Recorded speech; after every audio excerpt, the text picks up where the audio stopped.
ഞാൻ സഫ. അപ്പോൾ വീഡിയോ ഒക്കെ എടുത്ത് കഴിഞ്ഞതിൻ്റെ ശേഷമാണ് ഞാൻ ഇൻട്രോ എടുത്തില്ലല്ലോ എന്നാലോചിച്ചത്. അപ്പോൾ ഇന്നത്തെ വീഡിയോ എന്താണെന്ന് വെച്ച് കഴിഞ്ഞാൽ, ഇപ്പോൾ കുറച്ച് പേരെങ്കിലും ശ്രദ്ധിച്ചിട്ടുണ്ടാവും, ഞാൻ കുറച്ച് വീഡിയോ ഇടാൻ കുറച്ച് ലാഗാവുന്നുണ്ടായിരുന്നു. വീഡിയോ ഇട്ടിട്ട് ഒരു മാസത്തോളമായിട്ടുണ്ട്.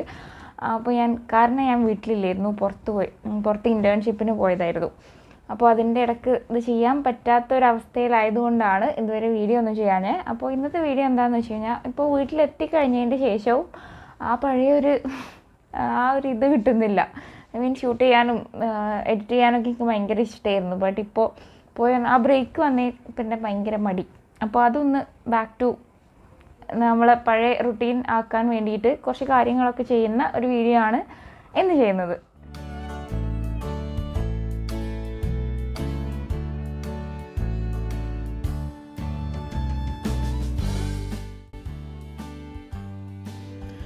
അപ്പോൾ ഫസ്റ്റ് ചെയ്യുന്ന കാര്യം ഒരു ടു ഡു ലിസ്റ്റ് ഉണ്ടാക്കുക എന്നുള്ളതാണ് കേട്ടോ. ചെയ്യേണ്ട കാര്യങ്ങളുടെ ഒരു ലിസ്റ്റ് ഉണ്ടാക്കുകയാണ്. അപ്പോൾ ഇതിലധികം ക്ലീനിങ്ങും ഡെസ്ക് ക്ലിയർ ചെയ്യുന്ന അങ്ങനത്തെ ഒക്കെ ടാസ്കുകളാണ്. കാരണം പോയി വന്ന് പിന്നെ ഭയങ്കര മെസ്സി ആയിട്ടുണ്ടായിരുന്നു റൂം. പിന്നെ എന്തൊക്കെയാണ് ഇരിക്കുന്നതെന്നൊന്നും മനസ്സിലാവാത്തൊരു ഓർഗനൈസ്ഡ് അല്ലായിരുന്നു. അപ്പോൾ അത് ആദ്യം സെറ്റ് ചെയ്യണമെന്ന് വിചാരിക്കുന്നുണ്ട്. അപ്പോൾ പിന്നെയും വേറെയും കുറച്ച് ടാസ്കുകളുണ്ട്. അതാദ്യം ലിസ്റ്റ് ചെയ്ത് വെച്ചിട്ടുണ്ട്. ഇനി നമുക്ക് ഓരോന്ന് ആ ഓർഡറിൽ ചെയ്ത് തുടങ്ങാം.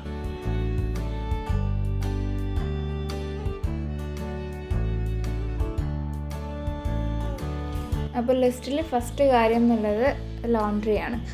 പോയി വന്നിട്ട് ഒരുപാട് വാഷ് ചെയ്യാനുണ്ടായിരുന്നു. അപ്പോൾ ആദ്യം അത് തന്നെ ചെയ്ത് തീർക്കാമെന്ന് വിചാരിച്ചു.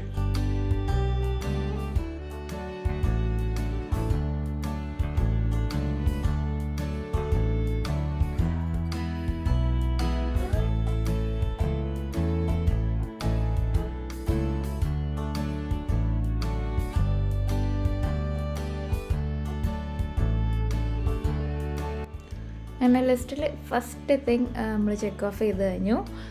ഇനി നെക്സ്റ്റ് ഡെസ്ക് ക്ലിയർ ചെയ്യുക എന്നുള്ളതാണ്. ഡെസ്കിൽ ഒരുപാട് സാധനങ്ങൾ ഇരിക്കുന്നുണ്ടായിരുന്നു. അങ്ങനെ ഒരുപാട് സാധനങ്ങൾ ഇരിക്കുന്ന കണ്ടാൽ തന്നെ നമുക്ക് വർക്ക് ചെയ്യാൻ തോന്നില്ലല്ലോ.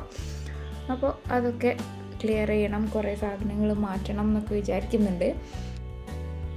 അപ്പോൾ ഞാൻ കയ്യിലൊരു ബാഗ് വെച്ചിട്ട് ഡെസ്കിൽ ഇനി വെക്കണ്ടെന്ന് തോന്നുന്ന സാധനങ്ങളൊക്കെ ആ ബാഗിൽ ആക്കുകയാണ്. ഇനി വേറെ എവിടെയെങ്കിലും വെക്കാൻ സ്പേസ് കണ്ടുപിടിക്കണം. അപ്പോൾ എപ്പോഴും യൂസ് വരാത്ത സാധനങ്ങൾ നമുക്ക് ഡെസ്കിൽ വേണമെന്നില്ലല്ലോ. അപ്പോൾ എപ്പോഴും യൂസ് വരുന്ന സാധനങ്ങൾ മാത്രം ആയിട്ട് ഡെസ്കിൽ അല്ലെങ്കിൽ ഡെസ്കിൻ്റെ അടുത്തായിട്ട് അറേഞ്ച് ചെയ്യാമെന്നാണ് വിചാരിക്കുന്നത്.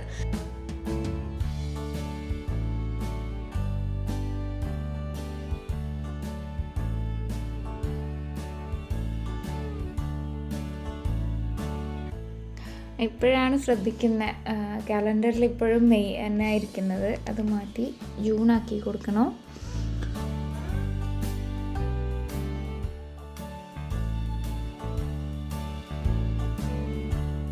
അങ്ങനെ ഈ സൈഡ് ഇപ്പോൾ ഏറെക്കുറെ ഓക്കെ ആയി. ഇനി നെക്സ്റ്റ് അടുത്ത അവൻ്റെ സൈഡിലുള്ള ഭാഗത്തായിട്ട് ഒരു സംഭവം വെച്ചിട്ടുണ്ടായിരുന്നല്ലോ, അത് അവിടുന്ന് മാറ്റാമെന്നാണ് വിചാരിക്കുന്നത്. അപ്പോൾ അതിൻ്റെ മുകളിലുണ്ടായിരുന്ന സാധനങ്ങളൊക്കെ അതിൽ നിന്ന് എടുത്തിട്ട് വേറെ എവിടെയെങ്കിലും സ്റ്റോർ ചെയ്ത് വെക്കാനുള്ളതൊക്കെ ഇനി ശരിയാക്കണം.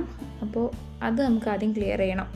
അതവിടെ ഇരിക്കുന്ന കാരണം ഒരുപാട് സ്പേസ് പോകുന്നുണ്ടായിരുന്നു. പിന്നെ എപ്പോഴും യൂസ് വരുന്ന സാധനങ്ങളൊന്നും അല്ലായിരുന്നു. സ്റ്റിക്കേഴ്സൊക്കെ ആയിരുന്നു അധികം അതിൽ വെച്ചിട്ടുണ്ടായിരുന്നു. അത് നമുക്കങ്ങനെ എപ്പോഴും യൂസ് വരുന്ന സാധനമല്ലല്ലോ. അപ്പോൾ ടേബിളിൽ വെറുതെ സ്പേസ് കളയണ്ടെന്ന് വെച്ച് അത് അവിടെ നിന്ന് മാറ്റാമെന്ന് വിചാരിച്ചിട്ടോ.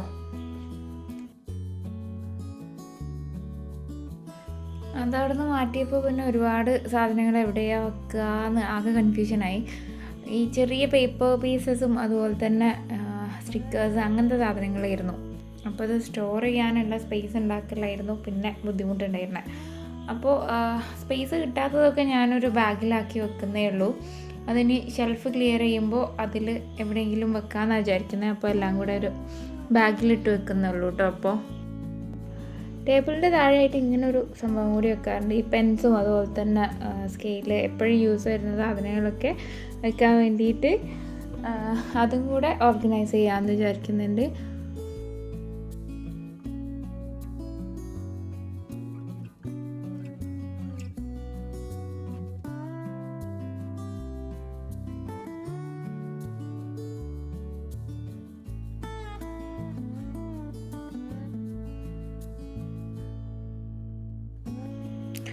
അങ്ങനെ അതും ഇപ്പോൾ ചെയ്ത് കഴിഞ്ഞിട്ടുണ്ട്.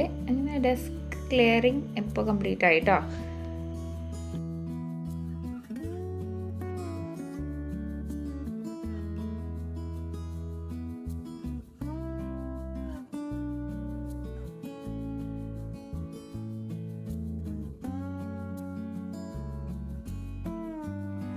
അങ്ങനെ ഇപ്പോൾ നമ്മളുടെ ഒരു ടാസ്കിൽ മെയിനായിട്ടുള്ളൊരു ടാസ്ക് ഇപ്പോൾ ചെയ്ത് കഴിഞ്ഞു. അത് ടേബിൾ ക്ലിയർ ചെയ്യാന്നുള്ളതായിരുന്നു. അത് ചെയ്ത് കഴിഞ്ഞാൽ തന്നെ കുറേയൊക്കെ നമുക്ക് വർക്ക് ചെയ്യാൻ തോന്നും. അപ്പോൾ ടേബിളിൽ ഇങ്ങനെ ഒരുപാട് സാധനങ്ങൾ ഇരിക്കുന്നുണ്ടെങ്കിൽ തന്നെ ഭയങ്കര ഡിസ്ട്രാക്റ്റിംഗ് ആണ്. അപ്പോൾ ഞാൻ എല്ലാം ഒന്നും കളഞ്ഞിട്ടില്ല. എനിക്കിങ്ങനെ കുറച്ചെങ്കിലും ഇരിക്കുന്നത് കാണുന്നത് ഇഷ്ടമായതുകൊണ്ട് കുറച്ച് സാധനങ്ങൾ ഒഴിവാക്കി സ്പേസ് ഉണ്ടാക്കിയിട്ടുണ്ട്. അപ്പോൾ അത് കഴിഞ്ഞു. അപ്പോൾ ഇനി അടുത്തയിലേക്ക് കടക്കുന്നതിൻ്റെ മുന്നേ ഞാൻ യൂസ് ചെയ്യുന്ന ഒരു പ്രൊഡക്റ്റ് ഇൻട്രൊഡ്യൂസ് ചെയ്യാനുണ്ട് കേട്ടോ. മാമഎർത്തിൻ്റെ one of the best selling products ആയിട്ടുള്ള ഒനിയൻ റേഞ്ചിൽ വരുന്ന onion hair oil, onion shampoo, onion കണ്ടീഷണറൊക്കെയാണ് എൻ്റെ കയ്യിലുള്ളത്. ഇതവരുടെ ന്യൂ ആൻഡ് ഇംപ്രൂവ്ഡ് പ്രൊഡക്റ്റാണ് കേട്ടോ. അതിൻ്റെ റീലോഞ്ച് ആയിരുന്നു ഇപ്പോൾ, അതാണ് ഞാൻ യൂസ് ചെയ്യുന്നത്. അപ്പോൾ മെയിനായിട്ട് പറയേണ്ട കാര്യം എന്ന് വെച്ച് കഴിഞ്ഞാൽ നമ്മൾ ഹെയർ ഫോളിന് കുറേ ട്രഡീഷണലി യൂസ് ചെയ്ത് വരുന്ന സാധനമാണ് ഒനിയൻ എന്ന് പറയുന്നത്. അപ്പോൾ അത് നമ്മൾ തന്നെ ചെയ്ത് ഉപയോഗിക്കാൻ ഭയങ്കര കഷ്ടപ്പാടുള്ളൊരു കാര്യമാണല്ലോ. ആ ഒനിയൻ്റെ എല്ലാ ബെനിഫിറ്റും ഉള്ള ഒരു റേഞ്ച് ഓഫ് പ്രൊഡക്ട്സ് ആണ് ഈ ഇരിക്കുന്ന 3 പ്രൊഡക്ട്സും. ഈ ഒനിയനിൽ ഭയങ്കര സൾഫർ റിച്ച് ആയിട്ടുള്ളത് കൊണ്ട് തന്നെ നമ്മളുടെ ഹെയറിൻ്റെ റീഗ്രോത്തിനെ അതുപോലെ തന്നെ സ്ട്രെങ്തനിങ്ങിനൊക്കെ ഭയങ്കരമായിട്ട് ഹെൽപ്പ് ചെയ്യുന്ന ഒരു ഇൻഗ്രീഡിയൻ്റ് ആണ് ഒനിയൻ എന്ന് പറയുന്നത്. അപ്പോൾ ഇംപ്രൂവ്ഡ് പ്രൊഡക്റ്റ്സ് ആണെന്ന് പറഞ്ഞല്ലോ. അപ്പോൾ മെയിനായിട്ടുള്ളൊരു ഇമ്പ്രൂവ്മെൻ്റ് എന്ന് പറയുന്നത് ഭയങ്കര ലൈറ്റ് വെയിറ്റ് ആണ്, അതുപോലെ തന്നെ നോൺ സ്റ്റിക്കി ടെക്സ്ചറൊക്കെയാണ്. അപ്പോൾ ഈ ഓയിലിൻ്റെ ഒക്കെ സ്റ്റിക്കി ഇതുകൊണ്ട് തന്നെ എനിക്ക് പേഴ്സണലി ഓയിലൊന്നും യൂസ് ചെയ്യുന്നത് ഇഷ്ടമല്ല. അപ്പോൾ അതുപോലെയല്ല കേട്ടോ, ഈ ഓയിൽ യൂസ് ചെയ്യാൻ നമുക്ക് ഭയങ്കര കൺവീനിയൻ്റ് ആണ്. അതിൻ്റെ കൂടെ തന്നെ അവരൊരു ഫോം ആപ്ലിക്കേറ്റർ കൂടെ പ്രൊവൈഡ് ചെയ്യുന്നുണ്ട്. അത് വെച്ച് നമുക്ക് നമ്മുടെ റൂട്ട്സിലൊക്കെ ഡയറക്റ്റായിട്ട് ഓയിൽ അപ്ലൈ ചെയ്യാൻ പറ്റും. പിന്നെ നമുക്ക് തോന്നുന്ന ഒരു കാര്യം എന്ന് പറയുന്നത് ഒനിയൻ എന്നൊക്കെ കേൾക്കുമ്പോൾ അതിൻ്റെ സ്മെല്ല് എങ്ങനെ ആയിരിക്കും എന്നുള്ളൊരു ഇത് വരില്ലേ. ഭയങ്കര നല്ല സ്മെല്ലാണ് കേട്ടോ. 3 പ്രൊഡക്റ്റിനും നല്ല സ്മെല്ലാണ്. പിന്നെ നമ്മളുടെ റിസൾട്ടിൻ്റെ കാര്യം പറയാനാണെന്നുണ്ടെങ്കിൽ ഹെയർ ഗ്രോത്തിന് നല്ലോണം ഹെൽപ്പ് ചെയ്യുന്നുണ്ട്. അതുപോലെ തന്നെ ഹെയർ ഫോളും നല്ല രീതിയിൽ 58% റെഡ്യൂസ് ചെയ്യാനും ഹെൽപ്പ് ചെയ്യും. പിന്നെ എല്ലാ ടൈപ്പ് ഹെയർ ഉള്ളവർക്കും യൂസ് ചെയ്യാൻ പറ്റും കേട്ടോ. പിന്നെ മാമഎർത്തിൻ്റെ എല്ലാ പ്രൊഡക്ട്സിലും പറയുന്ന പോലെ തന്നെ അങ്ങനെ ഹാംഫുൾ ആയിട്ടുള്ള കെമിക്കൽസ് ഒന്നും ഇതിലില്ല. ഇനി ഷാമ്പൂവിൻ്റെ കാര്യം പറയാനാണെന്നുണ്ടെങ്കിൽ നമുക്ക് മുടി കെട്ടായി പോകുന്ന കുഴപ്പമൊക്കെ ഉണ്ടെന്നുണ്ടെങ്കിൽ അത് റെഡ്യൂസ് ചെയ്യാനും ഈ ഷാമ്പൂ ഹെൽപ്ഫുൾ ആണ് കേട്ടോ. അതുപോലെ തന്നെ മുടി നല്ല സ്മൂത്ത് ആൻഡ് സിൽക്കിയർ ആവുന്നുണ്ട്, നല്ല ഫോമിങ്ങുമാണ്. ഇതിൽ മെയിനായിട്ട് വരുന്ന നമുക്ക് ഹെൽപ്ഫുൾ ആവുന്ന ഇൻഗ്രീഡിയൻസ് എന്ന് പറയുന്നത് റിഡൻസിൽ, അതുപോലെ തന്നെ അംല ഓയിൽ, ഭൃംഗരാജ് ഓയിൽ, ഒനിയൻ സീഡ് ഓയിലൊക്കെയാണ് വരുന്നത്. ഇത് നമ്മളുടെ ഹെയർ ഫോളിക്കിൾസിലുള്ള ബ്ലഡ് സർക്കുലേഷൻ ഇമ്പ്രൂവ് ചെയ്തിട്ട് ഹെയർ ഗ്രോത്തിനെ നന്നായി ഹെൽപ്പ് ചെയ്യും. അതുപോലെ തന്നെ ഈ റിഡൻസിൽ എന്ന് പറയുന്നത് ഹെയർ തിക്നെസ്സും അതുപോലെ തന്നെ സ്ട്രെങ്തനിങ്ങിനൊക്കെ ഹെൽപ്പ് ചെയ്യുന്ന ഒരു ഇൻഗ്രീഡിയൻ്റ് ആണ്. അപ്പോൾ നമ്മുടെ ഓവറോൾ ഹെയർ ആൻഡ് സ്കാൽപ്പ് പ്രൊട്ടക്ഷന് പറ്റുന്ന ഇൻഗ്രീഡിയൻസ് ആണ് നമ്മളുടെ ഈ 3 പ്രൊഡക്ട്സിലായിട്ടുള്ളത്. ഈ ഹെയർ ഫോൾ ഒക്കെ ഫേസ് ചെയ്യുന്ന ആളാണെന്നുണ്ടെങ്കിൽ 3 പ്രൊഡക്ട്സും കൂടെ ഒരുമിച്ച് യൂസ് ചെയ്യുന്നത് നല്ലതായിരിക്കും. ഒരു 3 സ്റ്റെപ്പ് ഹെയർ കെയർ റുട്ടീൻ പോലെ നോക്കുന്നത് നല്ലതായിരിക്കും. അപ്പോൾ വാങ്ങിക്കാൻ ആഗ്രഹം ഉണ്ടെന്നുണ്ടെങ്കിൽ ഇതിൻ്റെ എല്ലാം ലിങ്ക് ഞാൻ താഴെ ഡിസ്ക്രിപ്ഷൻ ബോക്സിൽ കൊടുക്കാം. അപ്പോൾ മാമഎർത്തിൻ്റെ ഒഫീഷ്യൽ വെബ്സൈറ്റിൽ നിന്നോ അല്ലെങ്കിൽ അവരുടെ ആപ്പിൽ നിന്നോ പർച്ചേസ് ചെയ്യുമ്പോൾ safa 2022 എന്ന് പറഞ്ഞിട്ടുള്ള കോഡ് യൂസ് ചെയ്ത് കഴിഞ്ഞാൽ ഒരു 20% ഓഫറും കൂടെ കിട്ടും കേട്ടോ. അവരുടെ ആപ്പ് ബോത്ത് ആൻഡ്രോയിഡിലും അതുപോലെ തന്നെ iOS-ലും കമ്പാറ്റബിൾ ആണ്. അപ്പോൾ ഓഫർ എല്ലാവരും മാക്സിമം ഉപയോഗിക്കുക. അതിന് ഒന്നെങ്കിൽ അവരുടെ ഒഫീഷ്യൽ വെബ്സൈറ്റിൽ പോകണം, അല്ലെങ്കിൽ ആപ്പിൽ പോകണം കേട്ടോ. പിന്നെ ഫ്ലിപ്കാർട്ട്, നൈക്ക, ആമസോൺ ഈ സൈറ്റുകളിലും മാമഎർത്തിൻ്റെ പ്രൊഡക്ട്സ് അവൈലബിൾ ആണ്. പിന്നെ ഒരു നല്ല കാര്യം പറയാനുള്ളത്, നമ്മൾ മാമഎർത്തിൽ നിന്നൊരു പ്രൊഡക്റ്റ് പർച്ചേസ് ചെയ്യുമ്പോൾ നമ്മളുടെ ഓർഡർ അവരൊരു ട്രീ ആയിട്ട് ലിങ്ക് ചെയ്യും. നമ്മൾ പർച്ചേസ് ചെയ്യുന്ന ഓരോ ഓർഡറിനും അവരോരോ ട്രീ പ്ലാൻ ചെയ്യുന്നുണ്ട്. നമുക്ക് നമ്മളുടെ ഓർഡർ വഴി ആ ട്രീൻ്റെ ഇത് ട്രാക്ക് ചെയ്യാനൊക്കെ പറ്റും കേട്ടോ. അപ്പോൾ ഒരു 2025 ഒക്കെ ആകുമ്പോഴേക്കും ഒരു 1 മില്യണോളം ട്രീസ് പ്ലാൻ ചെയ്യാനാണ് മാമഎർത്ത് എയിം ചെയ്യുന്നത്. അപ്പോൾ നല്ലൊരു കോസ്റ്റ് കൂടെ ഉണ്ട് പർച്ചേസ് ചെയ്യുമ്പോൾ. അപ്പോൾ ഹെയർ ഫോൾ ഇഷ്യൂ ഒക്കെ ഉള്ളവരാണെന്നുണ്ടെങ്കിൽ എന്തായാലും വാങ്ങിച്ചു നോക്കുക. നല്ല പ്രൊഡക്റ്റാണ് കേട്ടോ. ഇതിൻ്റെ എല്ലാം ലിങ്ക് ഞാൻ താഴെ ഡിസ്ക്രിപ്ഷൻ ബോക്സിൽ കൊടുക്കാം. അപ്പോൾ ഇനി നമുക്ക് നമ്മുടെ വീഡിയോ കണ്ടിന്യൂ ചെയ്യാം. അടുത്ത ടാസ്ക് എന്ന് പറയുന്നത് ഷെൽഫ് റീഅറേഞ്ച് ചെയ്യുക എന്നുള്ളതാണ്. അപ്പോൾ നേരത്തെ നമ്മൾ ടേബിളിൽ നിന്ന് കവറിലാക്കി വെച്ച സംഭവങ്ങൾ ഉണ്ടായിരുന്നല്ലോ, അതൊക്കെ ഇനി ഷെൽഫിൽ തന്നെ അറേഞ്ച് ചെയ്യണം. ആദ്യം ഷെൽഫിലിരിക്കുന്ന സാധനങ്ങളൊക്കെ നമുക്ക് മിഡിൽ വെച്ചിട്ട് പിന്നെ ഓരോന്നും ഇതും ഓർഗനൈസ് ചെയ്ത് വെക്കാം കേട്ടോ.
കുറേ സമയം എടുത്തിട്ടാണെങ്കിലും അതും ചെയ്തു കഴിഞ്ഞു. ഇനി അടുത്തത് നമുക്ക് പ്ലാന്റ്സ് നോക്കണം.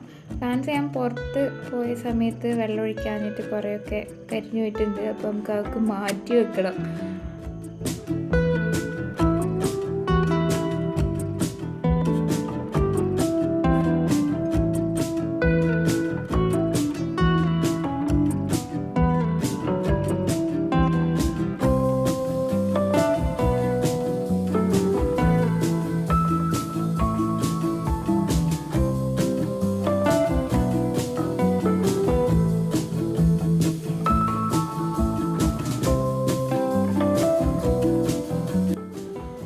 ഒഴിച്ച് കൊടുത്തു കഴിഞ്ഞു. പക്ഷേ ഇവിടെ വെച്ചിരുന്ന പ്ലാന്റ് ഭയങ്കര ചെറുതായി പോയത് കാരണം ഞാൻ പുറത്തുനിന്ന് വലിയ 2 പ്ലാന്റ്സ് എടുത്തു കൊടുത്തിട്ടുണ്ട് കേട്ടോ.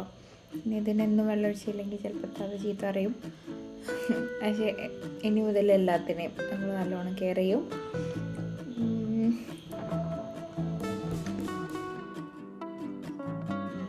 ഇതിലൊരു പ്ലാന്റിന് ആവശ്യത്തിൽ കൂടുതൽ വലിപ്പമുണ്ടായിരുന്നു. അപ്പോൾ ഞാനത് കയറ്റി വെച്ച് കൊടുക്കുകയാണ് ചെയ്തത്. അങ്ങനെ ഇപ്പോൾ നല്ല ഹെൽത്തി പ്ലാന്റ്സ് റൂമിൽ വെച്ചപ്പോൾ നല്ല ഭംഗിയുണ്ട് കാണാൻ. ഇനി വേറൊരു മണി പ്ലാന്റ് കൂടെ ഉണ്ട് കേട്ടോ. ഇതാണ് ലൂണ. ഇതായിരുന്നു കേട്ടോ എൻ്റെ ഫസ്റ്റ് പ്ലാന്റ്. അതിപ്പോഴും ജീവനോടെ ഉണ്ട്. നോർമലി എൻ്റെ എല്ലാ പ്ലാന്റ്സും കുറച്ച് കഴിയുമ്പോൾ തന്നെ കരിഞ്ഞു പോകാറാണ്. ബട്ട് ഈ പ്ലാന്റ് മാത്രമേ ഉണ്ടോ കുറേ കാലമായിട്ട് നിൽക്കുന്ന ഭയങ്കര സർവൈവിങ് സ്കിൽസ് ഉള്ള പ്ലാന്റാണ്. അതുകൊണ്ട് തന്നെ എനിക്ക് ഭയങ്കര ഇഷ്ടമാണ്. അങ്ങനെ പ്ലാന്റിങ് കഴിഞ്ഞു.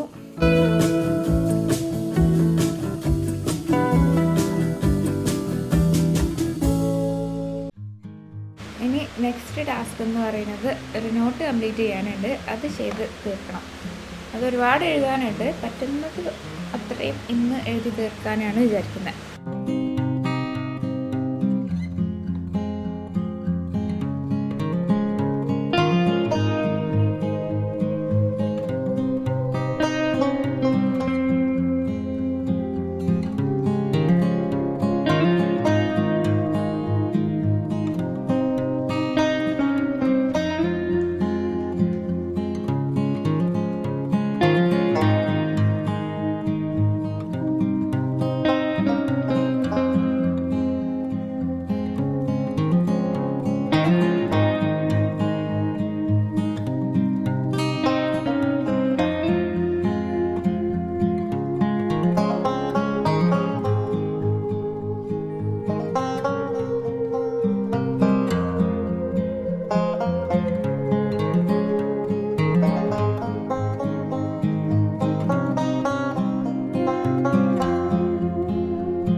കുറച്ച് എഴുതിയപ്പോഴേക്കന്നെ എനിക്ക് മതിയായി.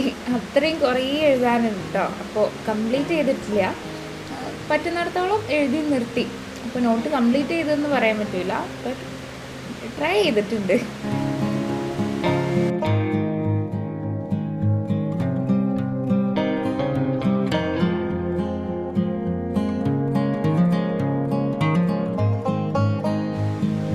അങ്ങനെ അത് കഴിഞ്ഞു. ഇനി നമുക്ക് അടുത്ത ടാസ്ക് എന്ന് പറഞ്ഞാൽ ഒരു ടാസ്ക് അല്ല, എനിക്ക് ചെയ്യാൻ ഇഷ്ടമുള്ളൊരു കാര്യമാണ്. ഹാരി പോട്ടർ ബുക്ക് സീരീസ് വായിക്കുന്നുണ്ടെന്ന് ഞാൻ മുന്നൊരു വീഡിയോയിൽ പറഞ്ഞിട്ടുണ്ടായിരുന്നു. അപ്പോൾ അത് വായിച്ച് കഴിഞ്ഞു. അത് കഴിഞ്ഞപ്പോൾ ഭയങ്കര സങ്കടമായി, പിന്നെ ഒന്നും ചെയ്യാനില്ലാത്ത ഒരവസ്ഥയായിപ്പോയി. അപ്പോൾ ഇനി വേറെ ഏതെങ്കിലും കൂടെ വായിച്ച് തുടങ്ങാമെന്ന് വിചാരിക്കുന്നുണ്ട്. അപ്പോൾ ഞാൻ റീലിലൊരു വെബ്സൈറ്റ് കണ്ടിട്ടുണ്ടായിരുന്നു, ഈ ലൈബ്രറി എന്ന് പറഞ്ഞിട്ട്. അതിൽ നമുക്ക് എല്ലാ ബുക്സും ഡൗൺലോഡ് ചെയ്യാൻ കിട്ടുമെന്ന് പറഞ്ഞിട്ടാണ് കണ്ടത്. അപ്പോൾ ഞാൻ അതൊന്ന് ട്രൈ ചെയ്ത് നോക്കാമെന്ന് വിചാരിക്കുന്നത്. ഈ ബുക്കായിട്ടാട്ടോ കിട്ടുക, PDF ആണ് നമുക്ക് ഡൗൺലോഡ് ചെയ്യാൻ കിട്ടും. അപ്പോൾ അതൊന്ന് ട്രൈ ചെയ്ത് നോക്കുകയാണ് ഇപ്പോൾ.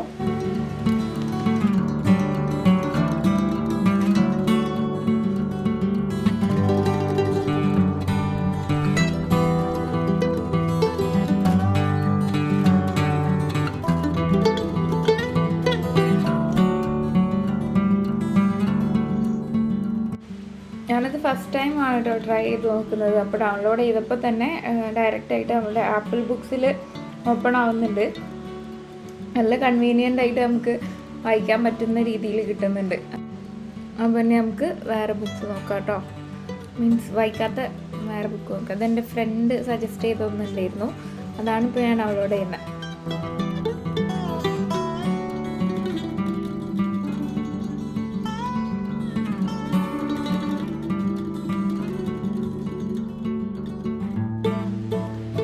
അപ്പോൾ നമ്മളുടെ ലിസ്റ്റിലുണ്ടായിരുന്ന എല്ലാതും ഇപ്പോൾ നമ്മൾ ഓൾമോസ്റ്റ് ചെയ്തു.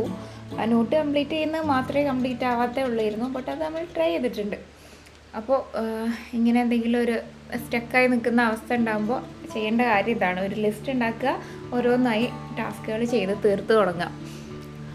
അപ്പോൾ ഇന്നത്തെ വീഡിയോ അത്രയേ ഉള്ളൂ. വീഡിയോ എല്ലാവർക്കും ഇഷ്ടമായി എന്ന് വിചാരിക്കുന്നു. ഇഷ്ടപ്പെട്ടെങ്കിൽ please like and subscribe. By.